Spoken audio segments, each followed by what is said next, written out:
to start with a number, and then I want to tell you why is the wrong number to be thinking about. 2,400 euros a month. There is the income threshold for the Spanish non-lucrative visa in 2026. 28,800 euros a year for the principal applicant, plus 7,200 for each family member who comes with you. If you have spent any time researching this, you already knew that. It's on every immigration law firm's website in Spain, including ours. So here's why I would like you to spend 20 minutes with me in this webinar. In more than a decade of doing this work, I have never once seen a non-lucrative visa application fail because the family did not have the money. Not once. The people who apply for this visa are not short on 2,400 euros a month. They fail, and much more often they succeed when they discover it costs them a great deal of money for reasons that have almost nothing to do with that number. So in this webinar, we're not going to talk about a requirements list. You can get that list from anywhere, in any website. It's free. Today, we're going to talk about the 8 essential things that you should take into account when applying for this visa. My name is Adriana María Barba, and I'm the founding partner at Vázquez & Barba. I'm one of the very few lawyers in private practice holding law degrees in both the United States and in Spain. And that matters for one specific reason. I'm not a Spanish lawyer describing American tax law to you secondhand.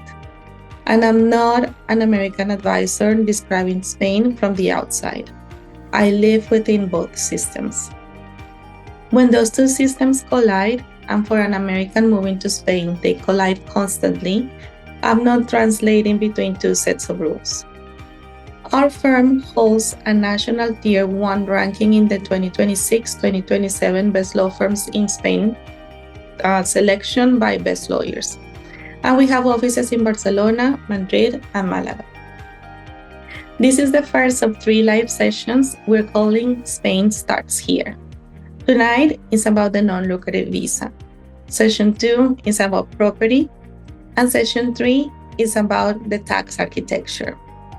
I will give you 20 minutes of content, and then I will stay on and answer any questions you may have. One more thing before we begin. Roughly, a third of the people on this webinar will not use the non-lucrative visa, and by minute 15, you will know whether you're one of them. There is a very good outcome. It is far cheaper to watch this webinar than to have a surprise in your first Spanish tax filing. So, what is the non-lucrative visa? The non-lucrative visa is a Spain residence permit for the financially independent. In plain terms, Spain is saying, if you can support yourself and your family without taking a job here, without drawing on our welfare system, and without competing in our labor market, then you're welcome. What does not require is, I think, generally remarkable. No property purchase, no investment threshold, no job offer, no business plan, no minimum net worth, no language examination, no Spanish ancestry. It is on paper the least demanding resident permit in Western Europe available to a person of means. Spain is not asking you to buy anything. Spain is asking you to be self-sufficient and to prove it properly. The structure, granted initially for 1 year, renewed for 2 years, renewed again for 2 years, and then after 5 years, you can become an EU permanent resident. After that, you can seek a Spanish nationality if you want it. Let me tell you something here, because it matters and because a great deal of what is written online is currently wrong about it. Since the reform in immigration in Spain, some people say that this visa is granted for 4 years. If somebody's telling you 4, they have not read the provision that actually governs your permit. And that is the level of precision that this process runs on. It is useful to apply this test on anyone advising you.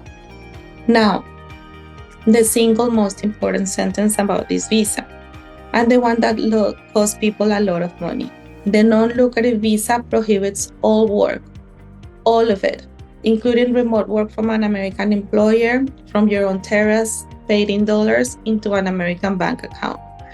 The word non-lucrative is not decorative. It is the entire legal character of the permit. Hold on to that, because we will come back to it, and that's where I lose most of the people. The first one thing that you need to take into account, it is the 183-day paradox. This visa is not a hedge. To keep this visa, you must actually live in Spain. Renewal requires real presence, but spending more than 183 days in Spain makes you a Spanish tax resident, taxed on your worldwide income. Those are not two facts. They are the same fact seen from two directions. The non-lucrative visa is not a backup plan, and it's not a way to hold your European base while you visit once or twice a year. It's a decision to become a Spanish tax resident. If you don't hold on to it tightly, you will have problems at renewals. Number 2, the calendar date you land on in Spain is the most expensive decision on the entire process. Spain does not have a split year tax residency. You're either a tax resident for the whole calendar year or you're not. This is not prorating, and there is no partial year, which means a family that establishes residency in late June and a family that establishes residence 3 weeks later can face entirely different tax years on the same income, doing exactly the same thing. And that every lever worth pulling exists before that day. The timing of road conversions, the sale of the American house, realizing capital gains, the restructuring of accounts and entities. Executed in the right order and in the right calendar year, those decisions are legally and materially worth 6 figures to a family of means. This is why we build a tax model before the application is filed, not after the move. Number 3, your American tax position does not travel with you. Spain does not recognize the tax-free character of a Roth IRA. Municipal fund interest is not privileged here. Social Security is treated under the US-Spain Treaty in a way that surprises very nearly everyone who has not been told. The treaty does prevent double taxation, but only when it is correctly applied. It is not automatic and it is not self-executing. It has to be applied to your specific mix of income, and you remain taxed by the United States regardless of where in the world you live, because that is what American citizenship does.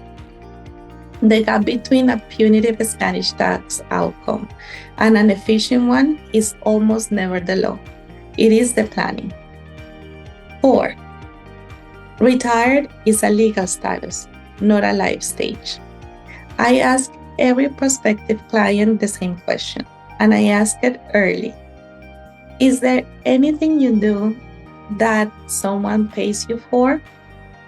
A board seat, a consulting arrangement, an LLC you manage, a practice you sold with an earn-out attached. Passive income is entirely fine. That is the whole design of the visa. Pensions, annuities, dividends, Social Security, rental income properly structured, all fine. Active work is not. And the distinction is about activity, not about location and not about currency. Some clients say, but I'm paid in dollars by an American company into an American account. That is not a defense. You perform the work while physically standing in Spain. If any of that describes you, you might need the digital nomad visa instead, which allows the work, which can unlock a flat 24% rate on employment income under a special tax regime, but that is a completely different conversation and one that we're glad to have if you send us an email. 5, the insurance policy. Your health policy must be issued by an insurance company authorized to operate in Spain, with cover equivalent to the Spanish public system, and with no co-payments, no deductibles, no waiting periods, and no annual cap. Most American international health plans fail at least one of those tests, including some very expensive and some otherwise excellent ones. Usually it is deductible. And the applicant does not find out when they buy the policy. They find out at the consulate, at which point their medical certificate is running out of validity and the whole file has to be rebuilt. We have a trusted insurance broker that we recommend to all our clients. Buy the policy after somebody has read the consulate actual requirements against the policy wording, not before. This is something that our mortgage broker does for free, but it is very expensive to get wrong. Number 6, you do not choose your consulate and they are not the same. Your application is filed at the Spanish consulate holding jurisdiction over your legal address in the United States. You cannot shop between them, and you cannot use a friend's address. Miami, New York, Los Angeles, Chicago, Houston, San Francisco, Boston, or Washington, they have meaningfully differently appointments, different documentary preferences, and quite different levels of tolerance for a file that is nearly right. You should know which consulate you belong to and what consulate is currently like before you assemble a single document. It changes your timeline and sometimes it changes the paperwork. Number 7, your documents expire and the clock starts earlier than you think. Your FBI background check, your medical certificate, and several other pieces that carry a validity window, commonly 90 days, then each one of them needs an apostille, and for the FBI check, it's a federal apostille from the U.S. Department of State, and then a short translation, but a translator that Spain recognizes. We work with a trusted translator that has a turnaround time of 24 to 48 hours. But notice the trap. The validity clock and the processing time queues run directly against one another. Order things too early and they expire in your hands. Order things too late and you miss the appointment, you wait 4 months. There is a correct sequence and it's not intuitive. This is the single most common reason for a perfectly qualified family to lose 6 months out of the process. Number 8, where you live in Spain is a tax decision before a lifestyle decision. Spain autonomous communities set their own wealth tax, their own inheritance tax, and their own gift tax. The spread between the most and the least favorable region is not marginal. For a family with a substantial balance sheet, it can be the difference between a minimum annual wealth tax bill and effectively none at all. Madrid, Andalusia, Catalonia, Valencia, there are not simply different climates and different schools, they're different tax jurisdictions. The number of families who choose the town first and discover the tax code afterwards is remarkable. It is also entirely avoidable. Region selection is the first strategic conversation we have with a client before a property is viewed. Now, let me give you the thing that almost nobody says about this visa. We are told the non-lucrative visa is a retirement instrument. It is filed that way, it is marketed that way, and the couple in every brochure and every blog article is in their 60s. But the faster growing group we now serve on this visa are families in their 40s with children still at home. And here is why.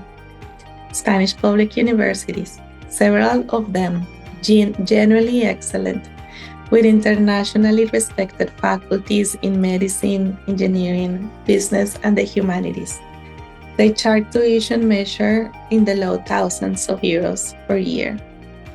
Legal residency unlocks those residency level fees, and with them, the entire landscape of European higher education beyond Spanish borders.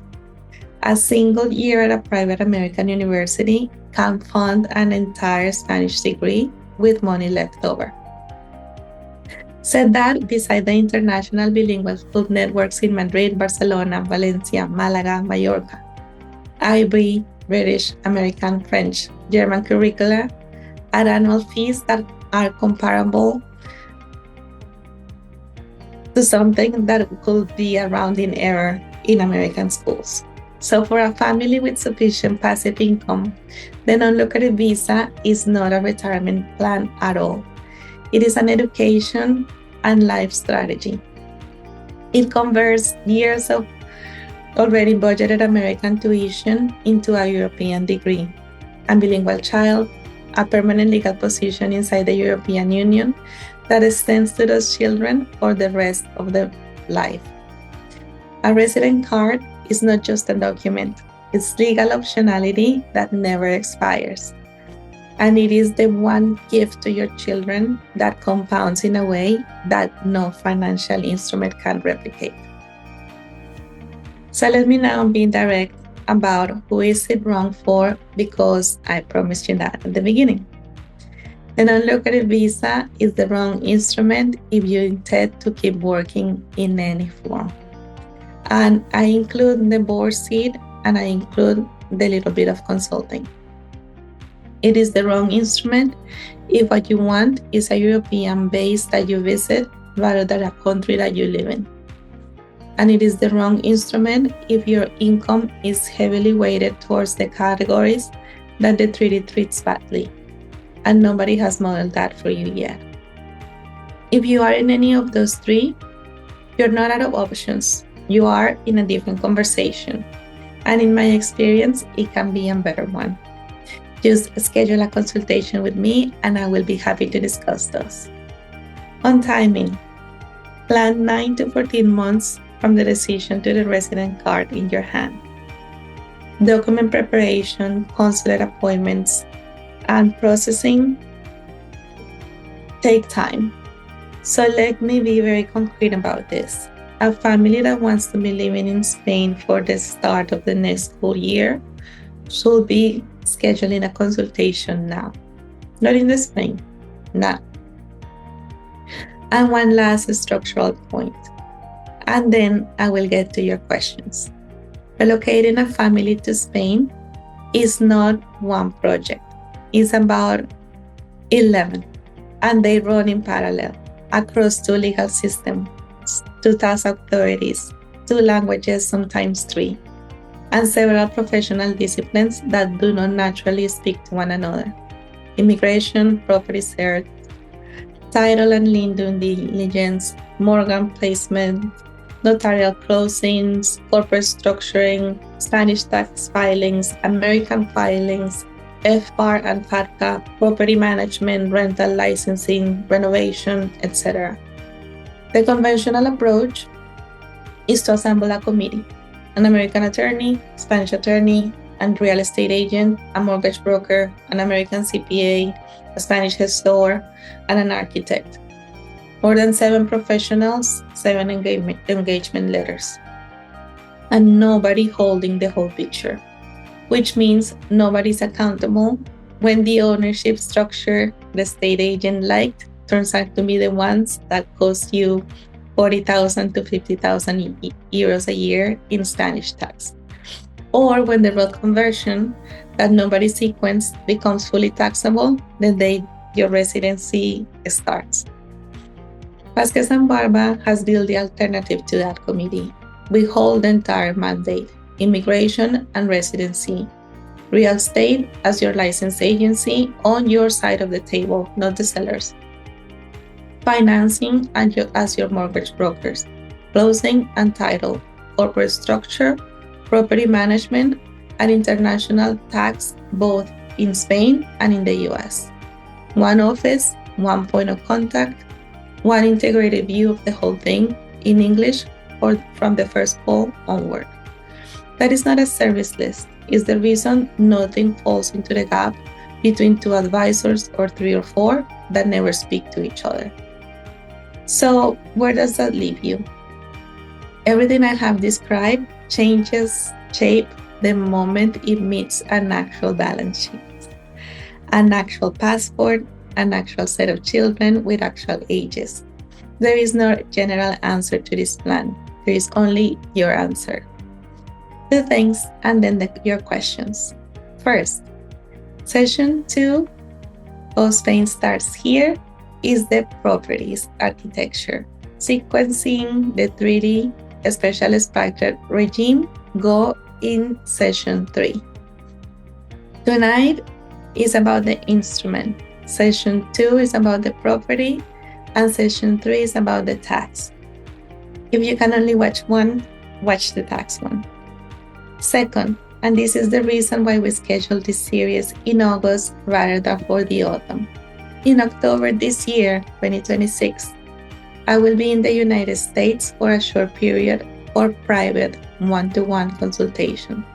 In person, not calls. An hour sitting down over coffee with your actual numbers in front of us. I take a limited number of those meetings, and historically they are spoken for well before I land. Everyone on this call has priority access before we open them more widely. The booking link will be in your follow-up email that will be sent out tomorrow. Since you're serious about Spain within the next 20 months, I'll tell you that hour is the highest value hour available to you. Not because of me, because of when it happens, before decisions that can be undone. There is no perfect year to begin. There's only the year that you decide. Thank you for your time. I'm going to stop the recording now so we can go to your questions.